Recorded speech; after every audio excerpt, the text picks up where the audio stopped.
It's me, Wolfen Gaming. Today I'm going to tell you guys some interesting factoids about the moon that you all probably saw this Sunday. It was a blood moon and equinox / eclipse, right? Yes. Now, one second. It is the harvest moon because it was a full moon for a brief period of time. This moon has been celebrated by nearly all world cultures as a time of rebirth, fertility, and new opportunities for different people. Now, there's a sort of symbolic meaning here shared by our histories and collective consciousness between people because the moon represents renewal and hope in a sense. It was also the pagan fertility holiday in many religions, obviously polytheistic religions. Whoops, I had a brain fart there.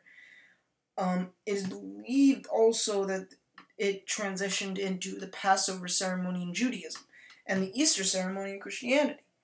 Meanwhile, solar eclipses are also traditionally days of ritual. In many religions, it is believed that the sun was attacked by a mythological creature such as, in Asia, there was a dragon, obviously, in a werewolf in Romania, or a jaguar in Latin America, and sometimes even werewolves in Greek mythology, aka Lycaon. Apparently he, when given the curse, or not really, I guess given the curse, he slashed across the moon trying to revert himself into human. He didn't, and this caused the exact time he slashed it to reverberate through time.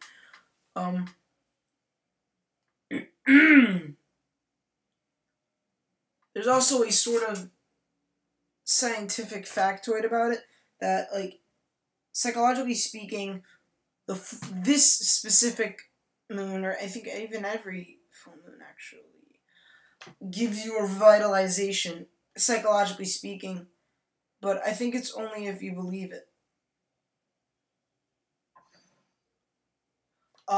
For Pisces, if you're astrological Pisces, the lunar eclipse means that you have new intuitions on situations and peoples. That's like an astrological kind of belief that sort of took place, I guess. And that is the past facts and such about the moon. Specifically, that specific type of the moon, the, what are they called these days? The aspects of that specific moon. There are also many myths about the moon. To go into detail, the SuperMoon eclipse heralds the end of the world is a common belief. Obviously, it didn't end the world because we're here right now. Another fact. The moon grows larger during moonrise. No, the moon is the same size. It appears larger because it's moving closer. The moon has a dark side. This is a common myth, not even generically about the lunar eclipse. All the sides of the moon are the same light because it rotates. That's the fact. A myth is that the moon has no gravity. Obviously, the moon does have a gravity. It's low, but still.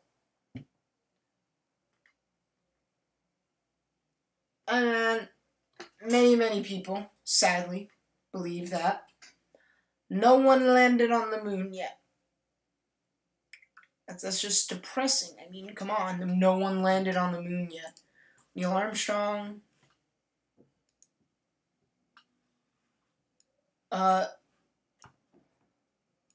many times and many times again, the blood moon represented darkness. But actually, in most religions these days, people think that the moon it's a herald for evil and such.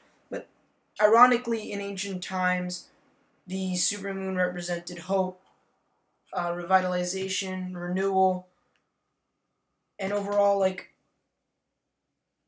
rebirth, in a way, and fertility in women, and good crop seasons, and harvest, and such. So yep, that's the cultural, scientific-ish kind of past behind the supermoon. Like this video up if it was interesting, and if it wasn't, then go fuck yourself. Just kidding, I love you guys. Subscribe, like this video.